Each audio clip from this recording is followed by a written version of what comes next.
1911 সাল থেকে 8ই মার্চ আন্তর্জাতিক নারী দিবস হিসেবে পালিত হচ্ছে। এই বছর দিবসটির প্রতিপাদ্য হল অধিকার, সমতা, ক্ষমতায়ন, নারী ও কন্যার উন্নয়ন। সাধারণত বেগুনি রঙের শাড়ি বা পোশাক পরে নারীরা এই দিনটি উদযাপন করে। তবে অনেকের মনেই প্রশ্ন জাগে, আন্তর্জাতিক এই দিবসে কেন বেগুনি রঙের পোশাক পরা হয়? এই রঙের সঙ্গে নারী দিবসের সম্পর্ক কোথায়? বেগুনি রং নির্দেশ করে সুবিচার ও মর্যাদার, যা দৃঢ়ভাবে নারীর সমতায়নের সঙ্গে সংশ্লিষ্ট। দীর্ঘ আন্দোলন সংগ্রাম শেষে বেগুনি রং এখন নারীবাদীদের প্রতিবাদের এক অনন্য প্রতীক হয়ে দাঁড়িয়েছে। আন্তর্জাতিক নারী দিবসের ওয়েবসাইট IWD.com বলছে, এই দিনের রং হলো বেগুনি, সবুজ এবং সাদা।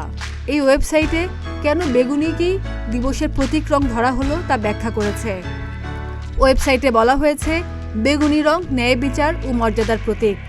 সবুজ দিয়ে বোঝায় আশা এবং সাদা মানে পবিত্রতা, যদিও এ নিয়ে বিতর্ক আছে। এই রঙগুলো এসেছে 1908 সালে যুক্তরাজ্যের women social and political union থেকে।